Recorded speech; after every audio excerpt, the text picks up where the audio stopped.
día. Me parece. Juan Manuel Telechea, economista y docente universitario, columnista en Cenital y El País, y también hace cortos y entrevistas en Filonews, autor del libro Inflación. ¿Cómo estás, Juan? ¿Cómo andan? ¿Todo bien? Juan. ¿Cómo va? Gracias por la invitación. No, gracias a vos por venir. Siempre acá en el programa decíamos al principio que nos gusta mucho hablar de economía, pero no entendemos tanto. Así que, bueno, invitamos a gente que sabe. Y además Juan tiene una manera muy fácil de explicar las Sí, cosas. decíamos, ¿no? Sus hilos de Twitter Sí, o de X. bajar a tierra un poco un conocimiento que a veces se nos hace un poco lejano. Bueno, gracias. Y hace poco hiciste un hilo de Twitter en el que hablas de que Argentina entró como en esta dimensión desconocida, o por lo menos haces referencia a una dimensión desconocida, ¿no? Superávit fiscal, déficit de la cuenta corriente, tipo de cambio flexible, ¿no? Contanos un poco, en tus palabras, como qué implica todo esto. Bueno, primero el mote no es mío. Justamente primero tanto Hernán Lacunza como Federico Furias, director del Banco Central y los principales asesores de Caputo, fueron los que dijeron esta cuestión, ¿no? Que básicamente lo que vemos, primero enfoquémonos en el caso argentino y después lo llevamos un poquito al plano más global, pero que básicamente vos cuando mirás la macroeconomía tenés dos grandes frentes, podríamos decir, ¿no? Un frente externo que está muy vinculado con el tema del tipo de cambio y un frente fiscal, o sea, el sector público y también sector privado y público por el lado del sector externo. Argentina históricamente, en la gran mayoría de los últimos años, presentó déficit fiscal y por el lado de la cuenta corriente, digamos, el resultado del sector externo mezcló años de superávit con años de déficit.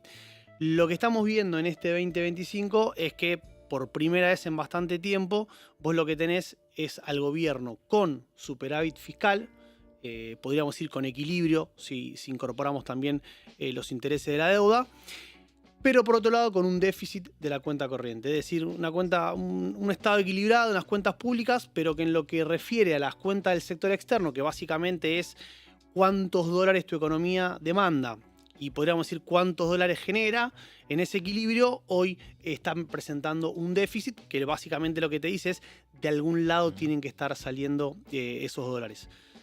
Desde el punto de vista del gobierno, el argumento es que esto no es un problema. Como siempre decimos, ¿no? En economía, a grandes rasgos, vos tenés dos miradas para entender la economía argentina. Una que está más enfocada en el tema del dólar, ¿no? Como la principal variable de la economía, y que por detrás de ese dólar lo que vos tenés, justamente a lo que hay que prestar la atención es a todas las cuestiones vinculadas con el dólar, la demanda para turismo, las emisiones de deuda, las exportaciones, ese tipo de cuestiones. Y por otro lado, un enfoque, podríamos decir, más monetarista, o fiscalista, que justamente lo que te dice es, no, mira, la principal variable que vos tenés que mirar es el sector público y particularmente lo que haga el Banco Central con ese déficit.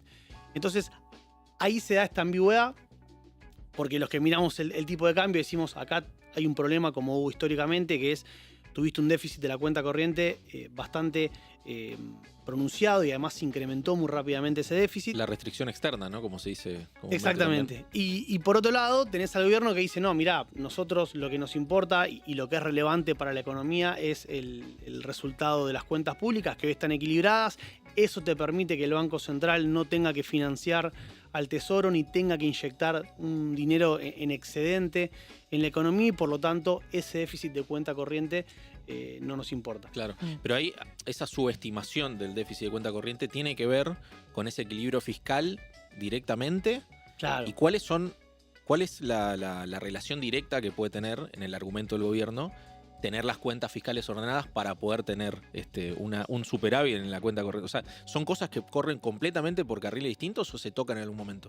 No, justamente el gobierno que tiene esta visión más fiscalista, monetarista, lo que sostiene es que con esos resultados positivos van a terminar influenciando de manera positiva en ese déficit de cuenta corriente. Claro, en términos de expectativas. Sí, a ver, hay varias cuestiones, ¿no? La primera es, yo creo que el principal punto acá que los que estamos de otro lado, lo que decimos es, mirá, vos cuando mirás los resultados del sector externo, en particular el dato más llamativo fue el récord histórico del déficit del turismo, ¿no? Tuviste un récord de los últimos 20 años en términos de salida de divisas por el lado del turismo. Sí. Y el punto es, eso para nosotros es una señal muy clara de que el tipo de cambio está muy barato. Claro. Es un rubro que está muy asociado al valor del dólar. Y por lo tanto lo que decimos es, mira, vos ahí tenés una señal, ¿no? Entonces somos muchos los que venimos diciendo este tipo de cambio es bajo para lo que la economía argentina necesita para equilibrar sus cuentas externas. Y justamente al tener un tipo de cambio bajo, eso te lleva a este déficit. Lo que el gobierno te responde es, mira, hoy Argentina, desde el 14 de abril, que tiene un régimen de tipo de cambio flexible. Es decir, que el Banco Central no interviene en el valor del dólar, no lo regula, no lo administra, y por lo tanto es el resultado del valor del mercado. Claro. Con lo cual, ¿qué significa eso? Que si estuviese barato, ya hubiese aumentado. Porque el razonamiento del mercado sería justamente que está barato y que por lo tanto saldría a comprar dólares para que se incremente. ¿Qué respuesta uno puede dar de este lado? Bueno, todo eso es cierto, ¿no? Cuando uno mira oferta y demanda de dólares, vos las tenés relativamente equilibrada. Pero ahí tenés una cuestión que es importante remarcar, que es que tenés factores que son coyunturales del primer semestre de este año que hicieron que el tipo de cambio se mantuviera estable, pero que probablemente en la segunda parte del año no los tengas. Por un lado, el ingreso de 12.000 millones de dólares del acuerdo con el Fondo Monetario es algo sumamente excepcional, es un monto muy grande. Es excepcional también porque se entregó todo junto, o la gran mayoría del dinero al principio, cosa que por lo general se reparte. Quedan los 7, ¿no? 7.000 son 7.000 millones. 12.000 ya entraron. Claro. Y quedan, si no me acuerdo si eran 4 o 5 más, repartido en varios años. Y el otro factor clave es la excepcionalidad y la estacionalidad del sector agropecuario. ¿En qué sentido? Por un lado, que tuviste una cosecha que fue muy, muy buena, y por otro, que esa cosecha siempre se liquida en el primer semestre del año. Entonces vos tenés un ingreso muy importante de dólares, Claro. que en la segunda parte del año no las tenés. Entonces, cuando uno mira de cara al segundo semestre, y también teniendo en cuenta que por lo general los años electorales agregan más volatilidad y más demanda de dólares por cuestiones, digamos, de precaución o de motivos de ahorro, bueno, uno dice, esto no termina de cerrar, y uno pensaría que eso debería llevar a que el tipo de cambio empiece a incrementarse. Sin ir más lejos, en estas últimas semanas es lo que se está viendo. Obviamente que puede ser todavía un motivo, digamos, de la volatilidad del mercado, no que haya un cambio permanente, pero sí es cierto que esto está sucediendo. Y cierro con esto último, que es la parte también de lo que el gobierno dice y lo que termina haciendo. Si bien es cierto que el tipo de cambio es flexible, que el Banco Central no interviene, el gobierno tiene otros mecanismos para tratar de mantener el tipo de cambio en los niveles que le parece adecuado, y lo que estamos viendo en estos días es que eso lo está haciendo particularmente a través de lo que es el mercado del dólar futuro, ¿no? Claro. Que está muy vinculado con el dólar oficial, está interviniendo en ese mercado para bajar el dólar futuro, y que de esa manera también ayude a que baje el dólar oficial. Vos hablabas de algunas excepcionalidades, ¿no? Esto del campo, bueno, el préstamo con el FMI y demás. La pregunta es, que siempre nos hacemos esta pregunta, ¿no? ¿Cuán sostenible es este plan económico? ¿Cuánto se lo puede ver en el largo plazo, no? Bueno, yo esa pregunta la separaría en dos plazos, ¿no? Digamos, un mediano plazo, que para el caso argentino en realidad estamos hablando de un año, El 2 mediano plazo años. es un largo plazo. Sí, que en Argentina son años luz. Exactamente. Pero después sí, y ahora después lo retomo en la segunda parte de la respuesta, un mediano plazo ya pensando en una economía de acá a 5 o 10 años. ¿Por qué digo esto? Porque todavía la economía argentina no está estabilizada. Todavía seguimos viendo que hay problemas por el lado de la falta de dólares. Todavía seguimos viendo que la inflación, por más que bajó de manera significativa, sigue en niveles elevados para los parámetros de la región.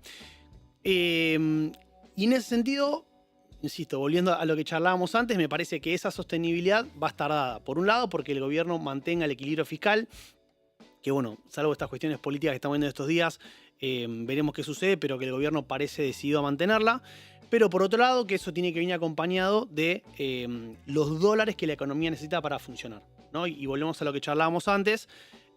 Ahí el gobierno a lo que apunta es, yo diría, en el corto plazo, a retomar las emisiones de deuda de empresas privadas, que fue lo que ayudó en el segundo semestre del año pasado. Y después, ya pensando después de las elecciones, si es que el gobierno, como cree, va a tener una victoria electoral, bueno, que eso lo ayude a generar confianza en los mercados. Y ahí las dos fuentes que vos podrías tener de financiamiento son, por un lado, que se acelere el tema de las inversiones extranjeras, que si bien hay muchos anuncios por el lado del RIGI, todavía no hubo un ingreso importante de divisas. Y por otro, que el riesgo país, tan famoso riesgo país, baje, y que de esa manera eso le permita al gobierno acceder a financiamiento ya con los mercados internacionales, no con el FMI, a una tasa que sea razonable y sostenible en el tiempo. Si lograra conseguir eso, uno podría decir, en el corto plazo por lo menos, esto parece sostenible, porque no tenés problemas por el lado fiscal, no tenés problemas por el lado externo.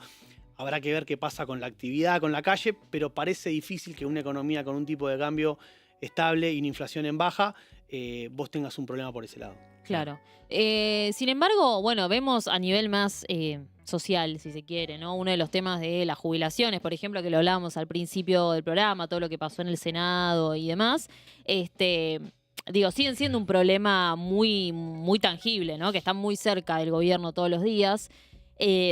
Más allá de toda esta cuestión coyuntural y el déficit fiscal y que no se negocia, ¿se puede pensar alguna solución a estos reclamos de los diferentes sectores? Bueno, jubilaciones, discapacidad también, y cosas que vemos en la agenda en el día a día. Mira, si yo me pongo en el lugar del gobierno y cómo yo caracterizo al gobierno, la respuesta es que no, porque me parece que al gobierno realmente no le interesa. Claro. O sea, hay una cuestión que para mí sí es un problema de esto de la empatía, ¿no? De decir, para el gobierno ve números, el gobierno solamente le importa el resultado fiscal, y si eso implica tener que recortar en el Garrahan, recortar en el INTI o recortar en cualquier sector, CONICET, cualquier sector justamente del sector público que tiene muchísimo potencial o que por cuestiones humanitarias o las que fuere son importantes, ya quedó clarísimo que me parece que al gobierno eso no le interesa. Con lo cual no lo veo con este gobierno que haya algún tipo de solución. La única solución que desde su punto de vista me parece que puede funcionar es que la economía empiece a acomodarse, que eso aumente la recaudación y que eso lleve a que todos los sectores dentro del sector público reciban una mejora pequeña y proporcional del gasto, en tanto y en cuanto ese equilibrio fiscal pueda mejorar con una mayor recaudación, que por otra parte igualmente se choca con la idea de bajar impuestos, porque si empieza a mejorar la actividad y vos bajas impuestos, no vas a poder incrementar el gasto, así que no veo una solución en lo inmediato para estos temas. O sea, ¿vos creés que esta cuestión social puede o no estabilizar el plan económico? A ver, no sé si es estabilizar. Yo lo que creo que vos tenés es varios sectores con mucha visibilidad, ¿no? Estos casos que estamos viendo, ahora es el Garrahan, los jubilados, antes fueron las personas vinculadas a los planes sociales, que tienen capacidad de movilización y que el gobierno, por lo menos por lo que está mostrando ahora, tiene éxito en neutralizar, en el sentido de que lo que hace es decir, yo no voy a ceder ni un paso, y eso no escala ni en la sociedad ni a nivel político. Y por otro lado tenés una economía que se está recuperando y que por lo tanto, para mí el punto del gobierno es ese, decir, bueno, mirá, yo voy a seguir con estos sectores peleándome. Yo estoy en esta pelea. Claro, yo estoy en esto y digo, mientras que el resto de la economía acompañe, la inflación baje y eso se va acomodando, me parece que hay una mayoría de la población que marginalmente se ve beneficiada contra estos sectores. Veremos. Ahí Milei lo viene repitiendo, ¿no? Esto del crecimiento de la economía. O sea, ¿estamos ante un crecimiento del PBI, como lo menciona el gobierno? ¿Y eso qué relación tiene con la cuestión del consumo, que también estaba la discusión ahí respecto de si cayó o no cayó? Bueno, es una gran pregunta, porque creo que es uno de los puntos donde hay más discusión.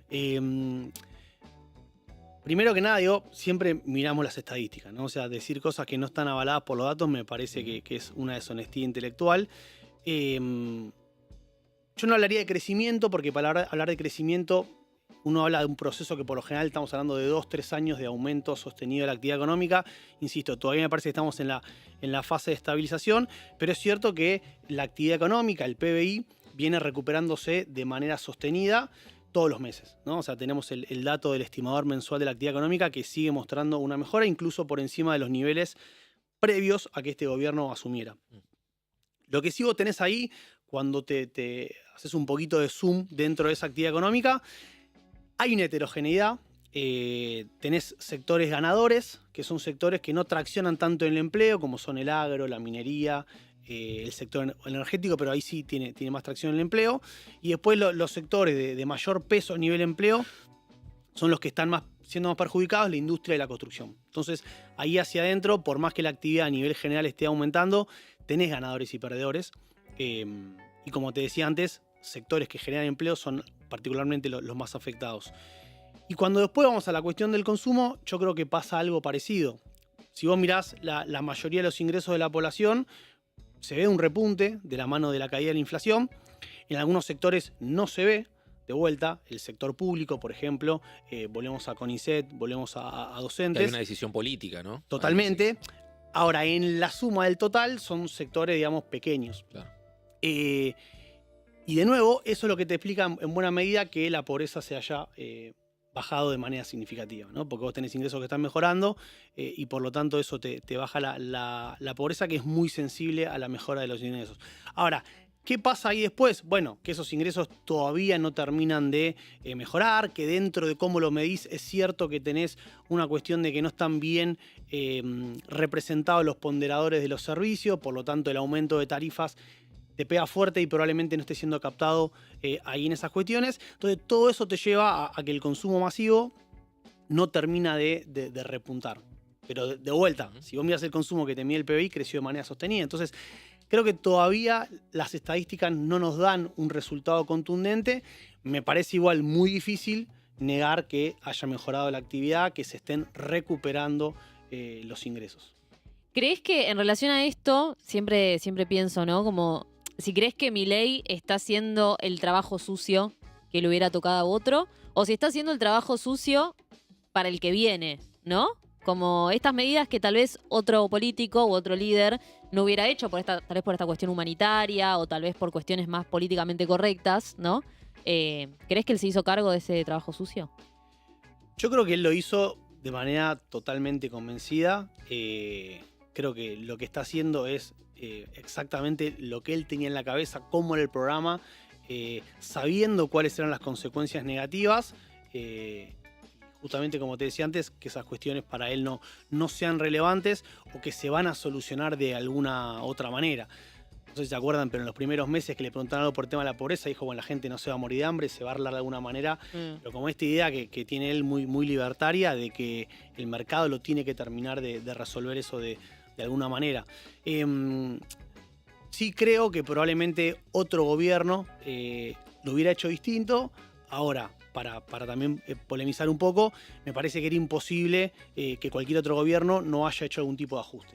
Claro. ¿No? Porque cuando uno mira cómo estaba la economía en noviembre del 2023, con todos los desequilibrios macroeconómicos que había en ese momento, era imposible hasta incluso que el propio Massa, que era ministro de Economía en ese entonces y el principal candidato opositor, si ganaba probablemente hubiese tenido que hacer ajustes. Seguramente hubiesen sido distintos, con más enfoque concentrados en alguna parte de la sociedad que en otros, pero no hay ninguna duda de que hay que hacer correcciones a partir de diciembre del 2023. Se dice que estaba el equipo de Toto Caputo detrás de ese posible plan económico de Massa. Eso lo escuché el otro día, de fuentes fidedignas. No sabía, pero bueno, igual la consultora Anker, ¿no? Mirá. Bueno, Toto Caputo iba a estar jugando igual. Contrafáctico, totalmente. En cualquier panorama. Pero en ese sentido, ¿no? Retomando esto del trabajo sucio y del ajuste, de acá a futuro, el gobierno que venga, sea o no sea, eventualmente, si no es libertario, ¿no? ¿Podría llegar a beneficiarse con lo que está haciendo Milei hoy? Por lo menos en términos fiscales. Me sirve también para retomar, porque dejé de lado la otra pregunta de lo que era el largo plazo, ¿no? De la sostenibilidad de este modelo. Y retomo un poco con lo que decía antes. Yo creo que no había ninguna duda de que la economía argentina requería correcciones. O sea, tenías desequilibrios macroeconómicos muy importantes, que justamente el resultado más evidente era la inflación, ¿no? Recordemos que antes incluso de la devaluación que aplica Milei ni bien asume, la inflación estaba en torno al 10-12% mensual y venía promediando 6-7% hacia varios meses, con lo cual no hay ninguna duda de que la economía estaba sumamente desequilibrada y eso requiere ajustes. O sea, no hay manera de que vos logres acomodar semejantes niveles de desequilibrios sin algún tipo de correcciones económicas. Ahora, dicho eso, creo que Milei se pasó de rosca, ¿no? Cuando uno mira, incluso en términos históricos, cuando uno mira el nivel de ajuste que hizo en la economía en tan poco tiempo, fue récord. Algo que él, digamos, se ufana, ¿no? y le parece algo sumamente positivo, para otros nos parece algo que es demasiado fuerte y demasiado violento. Además, cómo lo ejecutó, en qué parte y en qué sectores pegó ese ajuste. Pero el punto es que tener para Argentina hoy un equilibrio fiscal te ayuda a ordenar la macroeconomía. O sea, me parece que es un punto que creo que hoy hay que dejar bien en claro, porque la discusión sigue estando en torno al déficit fiscal o superávit fiscal. No es tanto si tenés que tener todo el tiempo superávit o no, pero sí es cierto que vos no podés tener las cuentas de manera sostenidamente desequilibradas. Entonces, a partir de eso, Yo creo que justamente, ¿no? O sea, para poder crecer, primero tenés que tener una economía estable.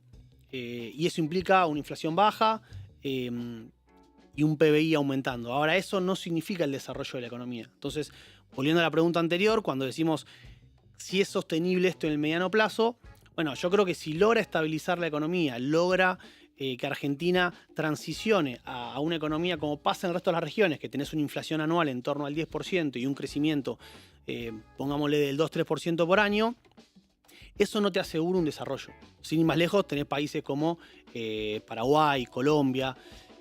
No diría Chile, porque Chile creo que está en un proceso de desarrollo. Pero, hace poco Caputo nos comparó con Perú, o usó a Perú como una referencia. Ahí está el punto, ¿no? O sea, son países muy ordenados macroeconómicamente, que tienen hace ya 10, 15 años inflaciones muy estables, crecen de manera sostenida, pero cuando vos vas a ver la calidad de vida de la población, el nivel de inequidad de los ingresos, la calidad educativa, etcétera, etcétera, son países que en esos 15 o 20 años no crecieron demasiado. Igual también es cierto que partían de niveles mucho más bajos. Pero para cerrar, digamos, con esto, creo que el punto acá es, si vos lográs estabilizar la economía, después la pregunta es, bueno, ¿cuáles van a ser los sectores, ¿no? Como decimos, los drivers de tu crecimiento económico? La respuesta obvia de Milei es, eso lo va a definir el mercado. Y a mí me parece, por la experiencia argentina y por la experiencia del resto de los países, que vos en todos los países del mundo exitosos con caso de desarrollo, tuviste políticas públicas que orientaban ese crecimiento en función de las características del país. Por ejemplo, está perfecto potenciar vaca muerta, está perfecto potenciar la minería o el sector agropecuario, pero sabemos que con eso no alcanza, porque la calidad y el nivel de empleo que vos sacas de ahí no te es suficiente. Te genera dólares, pero no es suficiente para generar empleo. Entonces, vos tenés que tener una industria. Si vos te abrís completamente al mercado, bajás los aranceles y esa industria desaparece, bueno, probablemente el día de mañana te encuentres con una economía estable, pero que no genera el empleo ni la calidad suficiente para que la calidad de vida sea realmente mejor. Sí, bueno, de hecho se habla mucho, hay muchos estudios y análisis del mercado laboral, de cómo la gente equiparó sus ingresos o trató de estar al día con sus salarios a partir de trabajar más horas o de hacer trabajos extras, o de que eso también en las estadísticas como que subieron los ingresos, pero cuando vos te pones a hilar fino, se ve que hay gente que está trabajando muchas más horas de las que solía trabajar, trabajos por aplicaciones. Sí, efectivamente, digamos, yo diría que este es un proceso ya que viene desde hace varios años. Básicamente hay una especie, no de regla o de ley, pero sí una asociación muy fuerte entre el crecimiento de las economías y la generación de empleo, ¿no? O sea, obviamente el crecimiento de las economías implica producir más, y si vos producís más, eso genera más empleo. Bueno, Argentina, que está estancada hace ya 14 años, el empleo, la generación de empleo privado registrado, que es la de calidad, es la que está más estancada, así que vos tenés un problema, te diría, estructural. Dicho eso, lo que estamos viendo en estos últimos meses, incluso para también discutir un poco con la lectura oficial que hacía, por ejemplo, Adorni, ¿no? De los datos de desempleo que salieron hace poquitas semanas, vos lo que ves es un mercado laboral que está sumamente deteriorado. Que lo que estás viendo es que por un lado aumenta la informalidad, con esto que decías vos, gente que pierde un trabajo en blanco, que pasa a trabajar en negro o que pasa a trabajar en algunas de las plataformas digitales. Y por otro lado, que con la caída fuerte que tuviste de los ingresos durante el año pasado, eso obliga a que la misma persona u otra persona del hogar tenga que salir a buscar trabajo para complementar ese ingreso perdido. Entonces, lo que en su momento Adorni decía que era bueno porque tenías más gente buscando trabajo, él decía que era porque los ingresos eran más altos. La verdad que no creo que las estadísticas lo avalen, es justamente por este motivo, que ante la caída de los ingresos y el deterioro de los empleos, vos tenés que salir a buscar más trabajo para poder compensar esa reducción del poder adquisitivo. Ujú. ¿Y cómo interpretás vos la cuestión esta de las... Va en línea con esto, ¿no? La cuestión laboral. Las paritarias y el piso, el techo a las paritarias y tratar de hacerlo lo máximo posible para no homologarlas. Bueno, creo que esa es otra de las señales que uno encuentra, ¿no? Para decir que este es un gobierno pragmático. ¿En qué sentido? En el sentido de que discursivamente es muy fuerte, ¿no? La bajada de línea libertaria, es decir, la inflación es siempre un fenómeno monetario, pero que cuando vas a ver cómo tratan de bajar la inflación, te encontrás con que usan las herramientas que usaron todos los gobiernos anteriores, ¿no? En mayor o menor medida, porque hay diferencias, pero charlábamos antes de la intervención del dólar futuro para mantener el tipo de cambio estable, de alguna manera reconociendo que es una variable importante, y acá en particular la cuestión de los salarios, ¿no? Y hago un poquito acá también de explicación de docencia. si vos no crees que la inflación, si vos crees que la inflación es solamente monetarista, no deberías hacer nada con los salarios. Ahora, si uno dice, che, pará, los precios, ¿quiénes los ponen? Los precios los ponen las empresas. Bueno, por detrás de esos precios de las empresas, ¿qué tenés? Y por un lado tenés el dólar, que le pega a los insumos importados, que le pega a los márgenes de ganancia. Por otro lado tenés los salarios que atraviesan a toda la economía. Bueno, obviamente que el gobierno, dejando de lado o resignando el discurso, lo que hace justamente es intervenir, e intervenir de una manera muy fuerte, porque digamos, está clarísimo que en varios sectores, en las paritarias, fueron evidentes los techos al famoso 1% mensual. También incluso a contramano del propio discurso libertario, que es no intervenir, ¿no? O sea, ellos no asumen que intervienen, nunca asumieron eso. Creo que la cuestión de la paritaria es la mayor contradicción de todas, porque vos lo que estás teniendo ahí es un arreglo entre privados. O sea, vos tenés al sindicato y a la Cámara Empresarial que se ponen de acuerdo, o sea, se pusieron de acuerdo en una pauta paritaria, y el propio Estado es el que interviene y no la homologa. Y le dice, no, mirá, esto es muy alto, queremos que sea más bajo. Que incluso después, hasta uno diría, es medio gracioso, porque la manera de solucionar eso es con sumas no remunerativas, que es dando los mismos aumentos, ¿no? Pero sin que diga 1% en el papelito firmado, con lo cual al final del día termina siendo más o menos lo mismo. Pero me parece que es un punto fundamental ahí para entender que parte de la reducción de la inflación la tratan de hacer manteniendo a rajatabla los salarios. Sí. ¿Crees que hay algo de esta escuela libertaria o esta escuela austríaca que trae Milei, que es bastante nueva, ¿no? Para nuestro imaginario económico. Sí, no era mainstream, digamos, ¿no? No era mainstream. ¿Crees que va a quedar algo de todo esto a lo largo de, no sé, los próximos economistas o la próxima camada de gobernadores? Mira, yo creo que sí. Creo que, digamos, cuando uno ya llega al nivel de la presidencia de un país, la potencia que tiene la llegada de toda la parte discursiva de todos los gobiernos siempre algo queda. En algunos casos más, en otros casos menos, pero déjame ir un poquito para atrás, porque acá también, digo, yo doy clase de economía en la facultad, y me acuerdo, yo te diría 5 o 6 años, ¿no? Todavía antes de que Milei fue incluso candidato en la ciudad. Pandemia. Sí, pandemia, o te diría, sí, no, 2019, 2021, 2022, sí, por ahí por la pandemia, pero ya en las aulas, me acuerdo que los pocos alumnos que mostraban un interés, digamos así, pero muy claro, de preguntarme, che, pero esto no genera inflación y la emisión, qué sé yo, eran chicos que no sé si eran libertarios, pero sí que claramente tienen un enfoque muy vinculado a Milei, ¿no? Y cuando vos le preguntabas, che, ¿esto dónde lo sacaste? Bueno, sí, lo escucho a Milei. O sea, evidentemente Milei ya había pegado, creo que en los más jóvenes, y eso después se vio obviamente en las elecciones, no estoy diciendo nada nuevo, pero me parece que en lo que es la parte económica, el enfoque libertario ya se ha impregnado previamente a todo esto, y que seguramente a futuro creo que va a quedar. Sin ir más lejos, me parece que la cuestión fiscal, que era también donde había más discusiones, creo que en todo el espectro político, como siempre, en Argentina ahora corrimos la discusión tres pueblos, como decimos, nos pasamos, pero me parece que esa discusión es como que se corrió bastante, ¿no? Así que me parece que creo que va a tener un impacto importante sobre todo en la parte económica, porque él es economista.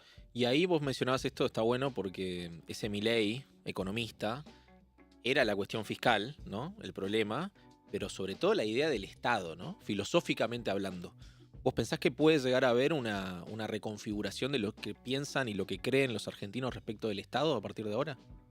Y yo creo que sí, y creo que incluso la mejor manera de verlo es mirar el discurso del peronismo, ¿no? O sea, el peronismo, te podría decir, con una de las últimas cartas documentos que había presentado Cristina, que al final planteaba, ¿no?, las recomendaciones para un nuevo peronismo, no me acuerdo bien cómo era, pero claramente había ahí, te diría, un reconocimiento de que no alcanza solo con un Estado grande, sino que lo que vos tenés que tener es un Estado eficiente. Y a mí me parece que ahí justamente la contracara de Milei, ¿no? Porque lo que Milei viene a decir es, vos tenías un Estado que era muy grande, pero que no funcionaba bien. Entonces, por eso eso daba la pauta de que podía ser recortado. Creo que ahí en el medio me parece que hay que encontrar algún punto, ¿no?, donde digas, bueno, no es que el Estado tiene que desaparecer, tampoco es que el Estado tiene que ser todo, no, hay que lograr ese consenso, que me parece que no es solamente un consenso que tiene que darse con las ideas, sino también con la capacidad de gestionar. Cuando uno miraba el rol del Estado, es cierto, y hoy queda más en claro porque ¿no? Cuando hay un cambio de gobierno es más evidente, pero que había un montón de sectores que no estaban funcionando correctamente, y justamente eso es lo que después le da la pauta al gobierno que venga para hacer cambios muy bruscos en esos sectores. Sí. ¿Crees que el peronismo, que es hoy todavía, o por lo menos acá en el tiempo presente, se presenta como el partido opositor, ¿no? Toda la cuestión de Cristina y demás, bueno, quieras que no, es todavía la oposición más clara que tiene el gobierno. ¿Crees que puede llegar a un tipo de plan económico que encuentre ese gris o que encuentre ese intermedio? Mira, hoy lo veo muy difícil. Me parece muy difícil que el peronismo logre un plan económico cuando ni siquiera tiene una conducción clara, ¿no? Entonces, para tener un plan económico, primero tenés que tener claro hacia dónde quiere el peronismo. Me parece que eso no está saldado. Es más, ahora que acabamos de sacar de confirmar que van todos, ¿no? Adentro, podríamos decir Máximo, Massa, Kicillof, creo que parece difícil que eso se termine de solucionar. Y es un poco, y esto una crítica personal, y es un poco lo que pasó la otra vez, que decir, bueno, sigamos todos juntos, que esto en algún momento va a explotar, y bueno, cuando esto explote, ahí vemos qué hacemos. Sí, es como dijo Cristina en la Plaza de Mayo, el otro día en su audio, esto de mi ley se cae, por eso me meten presa. Bueno, esto se cae. Justamente, ¿no? Primera cuestión es, bueno, si no se llegara a caer, va a ser gravísimo para el peronismo porque no va a tener un plan opositor, un plan de gobierno. Pero incluso si se llegara a caer, ahí está la cuestión que me parece que también fue clara cuando ganó Alberto Fernández, que era la que no estaba claro cuál era el plan de gobierno, ¿no? El horizonte, particularmente, digamos, el FMI. O sea, sacar a Macri. Era evidente que, claro, pero ganás y después te toca gestionar y ahí vos tenés, no sé, cuando fue el FMI fue claro que no estaban de acuerdo, que nunca se pusieron de acuerdo. Temas subsidios, nunca se pusieron de acuerdo. Te diría más a grandes rasgos, tema fiscal. Con lo cual, me parece, retomando y para hacer la pregunta, primero creo que hace falta una conducción. Y después, hoy por lo menos dentro de esa conducción, podríamos decir Massa, Cristina / Máximo y Axel Kicillof, tampoco veo una gran renovación de ideas en cuanto a propuestas. Claro. Entonces, hay algunas cuestiones que yo creo que son fundamentales en términos por lo menos de lo que es la macroeconomía, que no sé si están claras y que bueno, también es cierto que uno a veces le pide algo más a un político que no lo va a mostrar y eso lo mostraría recién cuando le toque gobernar, pero bueno, es cierto que vos tenés que tener de cara a la sociedad algún proyecto y yo hoy no veo que esté esa propuesta. ¿No ves una diferencia en términos de proyecto, de propuesta económica entre Kicillof y el kirchnerismo o la cámpora? Claro, o sea, hoy lo que veo en Kicillof, que es obviamente el que gobierna y el que es más visible de poder, es como una contracara de Milei, ¿no? O sea, Milei dice, yo corto acá, bueno, yo aumento esto, yo freno la obra pública, yo doy obra pública. Que está perfecto, digo, para diferenciarse, pero digo, no termina de ser un programa económico. Insisto, es el gobernador de la provincia, tampoco se le puede pedir eso. Pero sí creo que falta a nivel del peronismo algunos consensos básicos que se plasmen en un acuerdo que me parece que hoy no está y que difícilmente en el corto plazo aparezca. Totalmente, sí. También es interesante pensar la cuestión de Argentina en el mundo, ¿no? Que bueno, económicamente es fundamental. Toda la cuestión de Trump, ¿no? Los aranceles, la subida de los aranceles a Brasil, ¿no? Que algunos lo plantean como una posibilidad para Argentina. ¿Ves algo ahí? A ver, que sea una posibilidad para Argentina puede ser, pensándolo de una mirada muy cortoplacista, con algún tipo de beneficio en cuanto al intercambio comercial, pero yo creo que pensando a más a mediano plazo en términos geopolíticos, donde Brasil es claramente uno de nuestros principales socios comerciales y además el país más grande de la región, me parece que es un problemón. Incluso ver los niveles de injerencia que está tratando de tener Trump en Brasil, donde no solo vemos que el aumento de los aranceles, directamente Trump dijo esto es porque el juicio Bolsonaro es político, ¿no? Entonces yo ahí veo un nivel de intervención que me parece muy preocupante. Que de alguna manera, algunos lo que te dicen es, bueno, pero Milei está aliado, con lo cual eso nos juega a favor. Uno puede decir, sí, te puede jugar a favor, pero donde cambia un poco las aguas, que ya pasó, te termina pegando. Así que ahí yo también veo una cuestión, podríamos decir, digamos, que me preocupa del gobierno de Milei, es que no ves diplomacia. O sea, no hay ahí grandes políticas o hacia dónde quiere el gobierno en términos de inserción comercial. Simplemente es, bueno, nos alineamos a Trump y todo lo que Trump haga nosotros lo replicamos, así que a mí me parece también hay una falencia por parte del gobierno. Claro, o sea, a simple vista parecería que sí, que están alineados a las políticas de Estados Unidos, bueno, Israel, como que tiene una dirección, por lo menos de adentro para afuera, o sea, para afuera se ve eso. ¿Vos crees que al interior no está tan claro ese horizonte? Yo lo que digo es que, a ver, las políticas de Trump en términos internacionales son claras porque tienen objetivos pensados desde Estados Unidos. Ahora, cuando vos, desde Argentina, querés digamos, apoyar esas políticas, te encontrás con grandes contradicciones a nivel local. Por ejemplo, lo que pasó con Zelensky, ¿no? O por ejemplo, cuando vos apoyás a Meloni y después Meloni tiene una política anti-inmigratoria que va en contra de lo que plantea un enfoque libertario. Me parece evidente que Milei, en términos de los líderes internacionales, se asocia con figuras que podríamos decir son parecidas, pero que en términos económicos son muy distintas. Incluso el propio Trump. Aumentar aranceles es la medida menos liberal que uno puede encontrar, ¿no? Más antilibertaria, y sin embargo después el gobierno te dice, no, bueno, esto lo hace por cuestiones geopolíticas. Sí, desde ya que lo hace por cuestiones geopolíticas, pero es una medida que en términos de la ideología de Milei va a contramano. Y lo mismo con todos los movimientos europeos, ¿no? Son movimientos proteccionistas, que en cuanto al manejo de la economía están en contra de lo que sería la lógica libertaria. ¿Y cómo estás viendo vos hoy la relación con Brasil, por ejemplo? En esa pelea política que también tiene con Lula, ¿no? Sin ir más lejos, en el discurso creo de ayer o anteayer, lo menciona Lula como parte del eje del mal, ¿no? Cuando viene de pasarse la mano también hace unos días, ¿no? Bueno, ahí digo dos cuestiones, ¿no? La primera es que muchas veces, y nos está pasando también con cosas que dijo en Argentina, nos horrorizamos por algo que se dice, pero después, puertas adentro, digamos, está la rosca política, pasa con los gobernadores, o pasa con Cambiemos. En la cara le dice a Jorge Macri tal cosa, y después Jorge Macri va y cierra con él. Bueno, acá me parece que es un poco lo mismo, ¿no?